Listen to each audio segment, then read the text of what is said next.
Bonjour. Dites-moi, on va commencer quand même par le commencement, ça me paraît important. Félicitations pour le match de Narbonne. Ouais, on est très contents. C'était un beau derby. Je me rappelle, il y a un an, on venait d'arriver. Je crois que le score c'était 34-17. Mais peut-être que ça montre un peu le chemin parcouru. On était présents dans le combat parce qu'il y en a eu quand même sacrément. On était près des impacts et c'était quand même violent.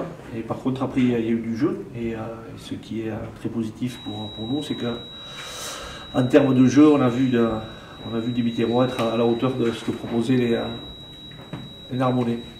Après le derby, ce qui se profile à Aurillac, ça semble être à peu près du même tournoi, parce qu'il faudra certainement le même combat. Ouais, le combat il est premier, donc c'est ce qu'on demande aux joueurs depuis un an qu'on est là. Donc il faudra le même combat, et il faudra aussi être capable de relever le défi du jeu, parce qu'Aurillac est quand même une belle équipe qui met beaucoup de volume, qui crée le danger en se faisant beaucoup de passes. Donc il faudra avoir une bonne défense et imposer aussi notre jeu. Voilà. Ouais. Alors, moi, la réflexion que je me faisais par rapport à cette équipe d'Aurillac, ils sortent de 3 défaites, dont une contre Colomiers, on ne peut pas faire plus lourd, 50 points. On a entendu Thierry Page-Lestrade dire qu'ils étaient passés à côté de tout, pas de combat, pas de rébellion, pas d'envie, rien du tout de ce qu'ils souhaitaient.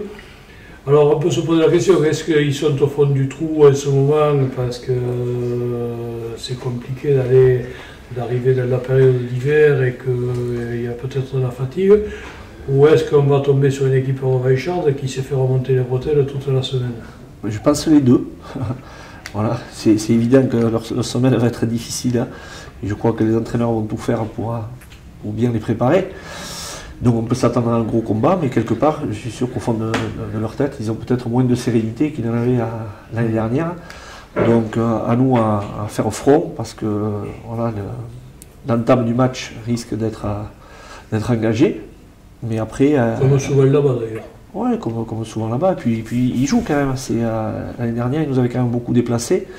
Donc voilà, on sait qu'ils vont être prêts au combat. Donc il va falloir répondre présent dans ce registre-là. Mais comme tout le temps, si tu veux espérer faire quelque chose à l'extérieur. Et après, capable d'être culotté et pour jouer et marquer les essais et proposer autant de jeux qu'ils n'en proposent.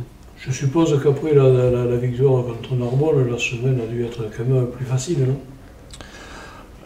La semaine a été appliquée, on va dire, et parce qu'on n'est pas encore en vacances, on a quand même un déficit de points. On le garde en mémoire pour cette première partie de championnat, même si on sait qu'on a quand même rencontré à ce jour des belles équipes, notamment tous ceux qui vont jouer les premiers rôles de notre championnat sont venus à la Méditerranée. Ça aussi, il faut le savoir. Donc, on a envie de bien finir. Alors, par rapport à la composition de l'équipe, parce que ça aussi, ça va être un des éléments par rapport à cette équipe aurillacoise, sur des conditions de terrain, il pleut pas dans 2 jours là, avant qu'on arrive là-bas. Il ne fera pas très froid par contre. Est-ce que ça imprime quelque chose de particulier dans la façon d'aborder le match? Les conditions climatiques, bien sûr, on est toujours obligé de s'adapter. On ne fait pas le même rugby si on a un terrain grave et de la boue, s'il fait beau et chaud et avec un ballon sec. Donc ça c'est certain. Maintenant aussi peut-être dans notre stratégie, on fait rentrer Darry Gerber qui va jouer au centre. C'est un poste qu'il occupait la première année qu'il est arrivé en France à Lille. Voilà, on a Greg Puyot qui a eu une petite contusion, qui sera remplaçant. Donc ça va être l'occasion de le voir à ce poste et aussi de se servir de sa qualité de buteur. Donc ouais, peut-être que par rapport à ça, si c'est ça dont vous voulez parler, il va y avoir une autre approche stratégique. D'accord, donc et pour le reste, pour les autres lignes, ça se présente comment? Alors on fait tourner, tout en se disant quand même que l'objectif c'est quand même d'avoir l'équipe la plus performante. Peut-être notre fierté aujourd'hui, c'est d'avoir un groupe de plus de 30 joueurs, mais qui sont quand même interchangeables. Et le rendement de l'équipe, il n'en est pas affecté, nous semble-t-il. Donc ça c'est très bien parce que On avait quand même eu pas mal de blessures cette année et malgré tout on arrive quand même à se comporter correctement. Donc ça c'est grâce justement à ces turnovers et au fait que tous les joueurs soient impliqués. Dans l'équipe il va y avoir Gabi Boca à gauche, Marco Pinto Ferrer au talon, Momo Vunami qui va faire son second match à l'extérieur et qui a besoin de temps de jeu. Benjamin Deschartres, Clément Poux, en troisième ligne Hamza Zouer, Éloi Masso, Pierre Caillé, à la mêlée Mathieu Cambera-Béraud, Charlie Mallier à l'ouverture, donc Daré Gerber au centre avec Seta Touilevuka qui est en grande forme en ce moment.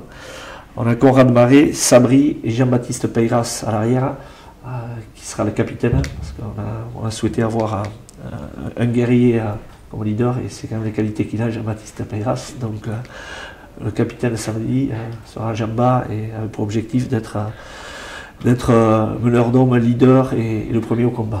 Très bien, donc ce déplacement, certains ont certainement des difficultés, on est à quelques jours de Noël, ça veut dire qu'il ne faudra pas penser vacances, et il va falloir penser match avant de pouvoir envisager de passer à autre chose. Écoutez, cette semaine, il n'y a pas été question de vacances, et le comportement des joueurs aussi nous fait dire qu'ils ne sont pas en vacances aussi. On arrive maintenant en mi-saison, et s'il y a un bilan qui peut être tiré quand même, c'est sur l'investissement dont ils font part. On est exigeant avec eux, on leur tire les oreilles souvent, on demande toujours plus. Malgré tout, sur les semaines passées, sur le travail dans la semaine, on peut quand même être satisfait de ce qu'ils font. Donc cette semaine, ils n'étaient pas en vacances, ils ne nous l'ont pas montré en tout cas. Et ce qui serait bien, c'est qu'ils nous fassent à tout le monde un bon petit cadeau de Noël avant l'heure. Ce sera apprécié à sa juste valeur. Ça serait fort apprécié. Pour revenir sur Béziers-Narbonne, je vais vous donner un petit peu la tendance de ce que j'ai vécu dimanche matin. Je me suis retrouvé dans une boulangerie où il y avait une petite mémé qui disait on a gagné. Alors que je suis sûr qu'elle n'est jamais allée à Soupière ou à la Méditerranée, mais ça dénote l'esprit qui peut régner à Béziers quand on gagne contre Narbonne.